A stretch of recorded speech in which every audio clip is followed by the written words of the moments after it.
Effect of release of one joint promisor. What happens when two or more persons have promised together?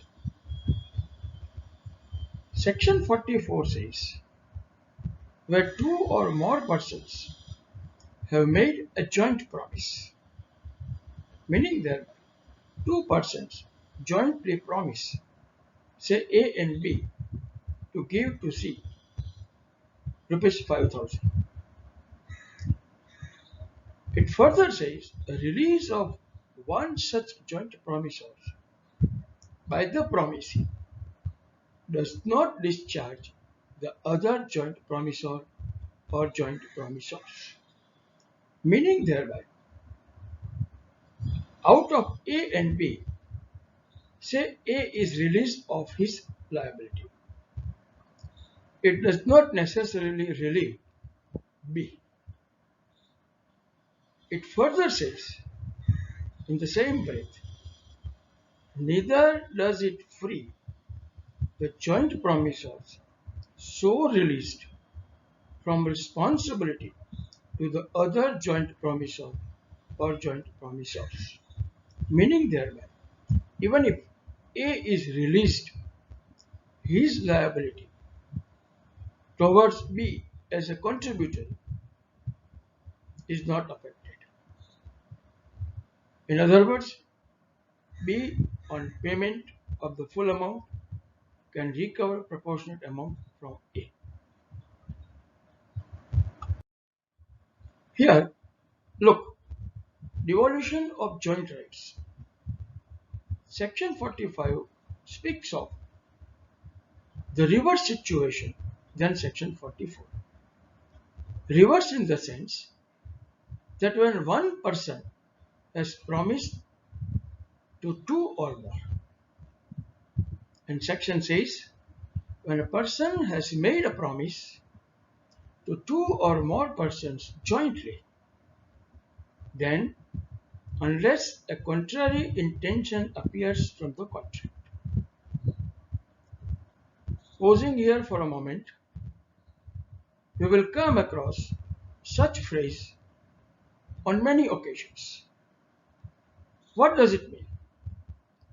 It only gives an option to the parties to agree to any other situation within the permissibility of law than the one which is provided in the section. And in absence of any such specific agreement, the section would take place.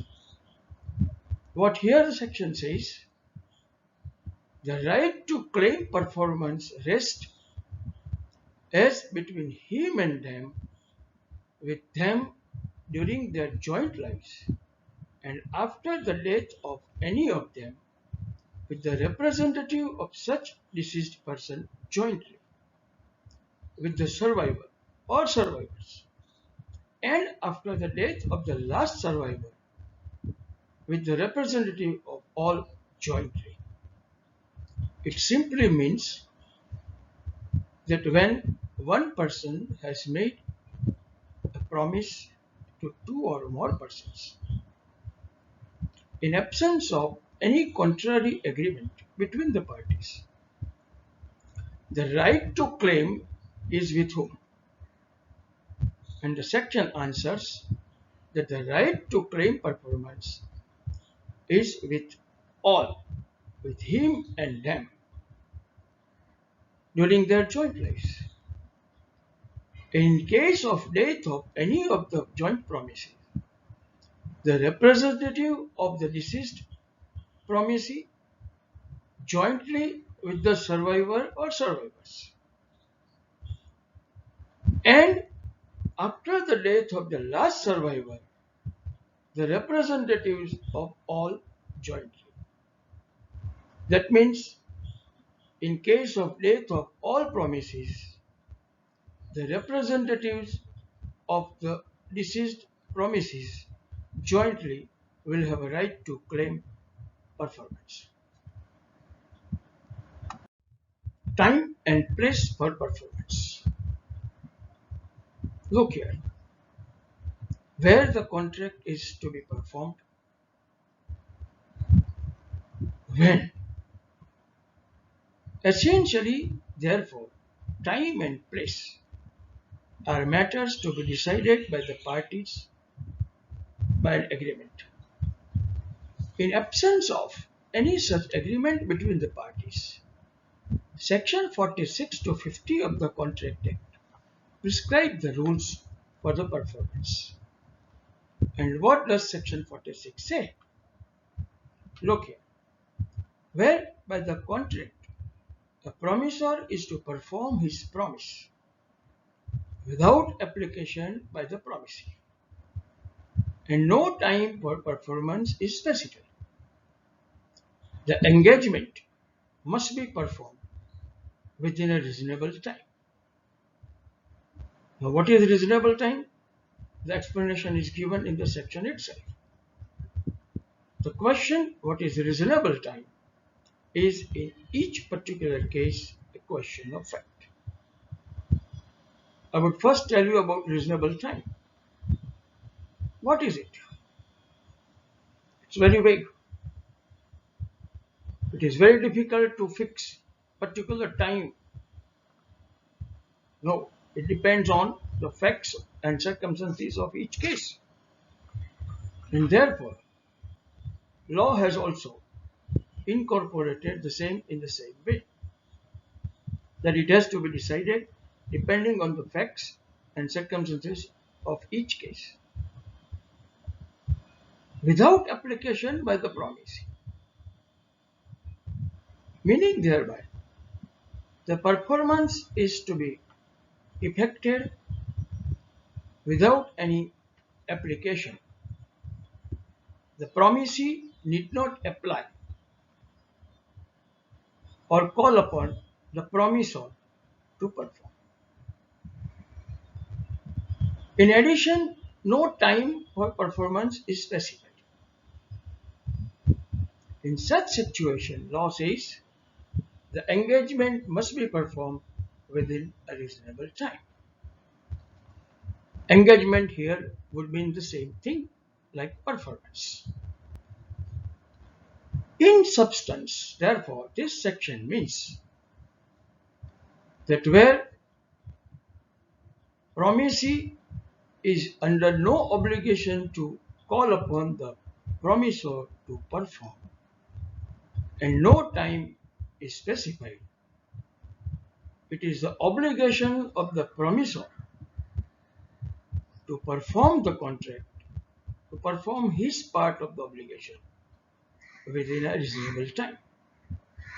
And what is reasonable time depends on the facts and circumstances of each case. It varies with the items. Eatables are to be supplied at the time when one requires. Clothing depends on the time when it requires. Delivery of these things also need a particular time.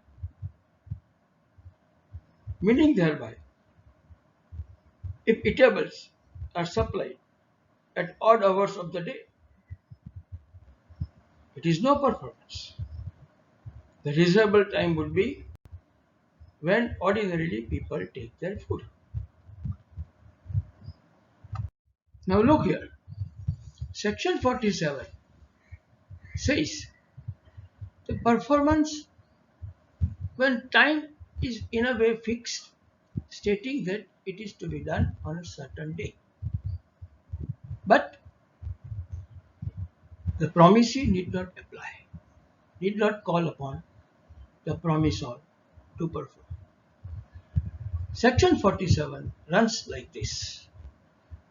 When a promise is to be performed on a certain day and the promisor has undertaken to perform it without application by the promisee, the promisor may perform it at any time during the usual hours of business on such day and at the place at which the promise ought to be performed. What does it mean? When the day is fixed, but the time is not fixed. Law fixes the time and says during the usual hours of business on such day, and the place at which it ought to have been performed. Suppose I have ordered the eatables to be supplied at my place. Ought to have been performed. Supplied at my place, not on the road. The illustration also says when A promises to deliver goods at B's warehouse on the 1st January, on that day A brings the goods to B's warehouse, but after the usual hour for closing it, and they are not received. A has not performed his promise.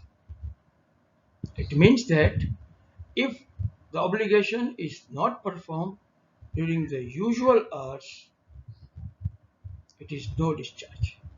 It is no performance. Duty of the promisee. What could be? This section therefore differs from section 46 and 47. Meaning thereby, it is for the promisee to apply, and if he fails, it may amount to breach. Look at section 48. When a promise is to be performed on a certain day and the promisor has not undertaken to perform it without application by the promisee. Pausing here for a moment, it means that promisee has to apply, has to call upon the promisor to perform. In such situation, law says that it is the duty of the promisee to apply for performance at a proper place and within the usual hours of business. Again, explanation says the question what is proper time and place is in each particular case a question of fact. Look here, when the promisee has to apply for performance, section 48 comes into play and says that it is the duty of the promisee. What is the duty? Duty to apply for performance with two conditions: at a proper place and within usual hours of business. So the place for performance must be proper place. It cannot be far away or jungle or deserted place where it would be difficult and cannot be termed as a proper place. And it must be within the usual hours of business.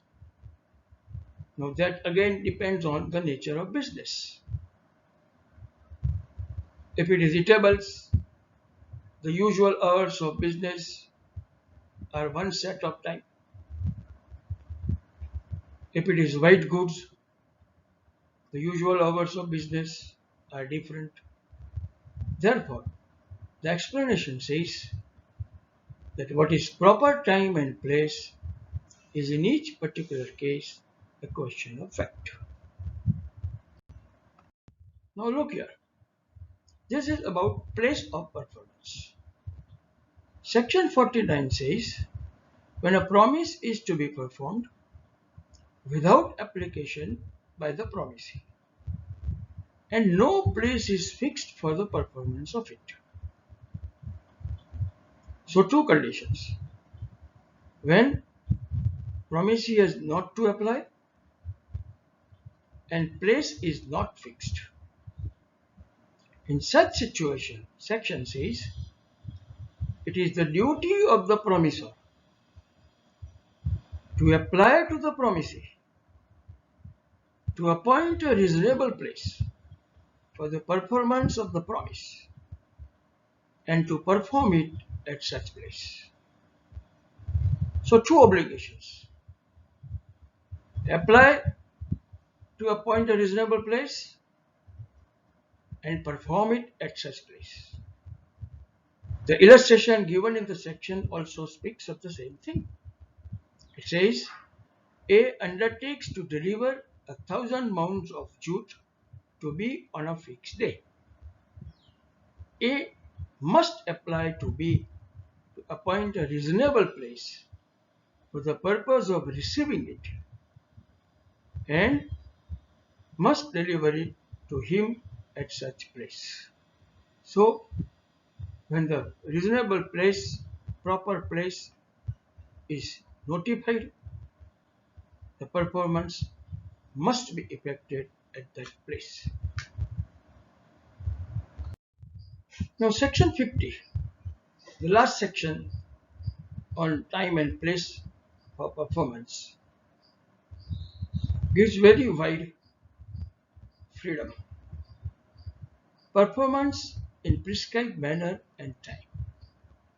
The section says, the performance of any promise may be made in any manner or at any time which the promisee prescribes or sanctions. Absolute discretion of the promisee. In fact, while dealing with section 46 itself, I have told you that it is essentially a matter to be agreed between the parties. Section 50 also reiterates the same thing. And mind well, in such situation, the promisor has no option and substitute the manner prescribed by the promisee. Even if the substituted manner is beneficial to the promisee, it is the absolute discretion of the promisee to prescribe the manner and time for performance. Please mind well, section 46, 47 and 49 contemplates a situation where it is the obligation of the promisor to begin performance, meaning thereby promisee has not to apply. Section 48 speaks of the application by the promisee, meaning thereby promisee has to call upon the promisor to perform. Section 50 gives absolute freedom to the promisee to prescribe the manner and sanction. Please bear in mind that these provisions apply to both goods as well as payment of money.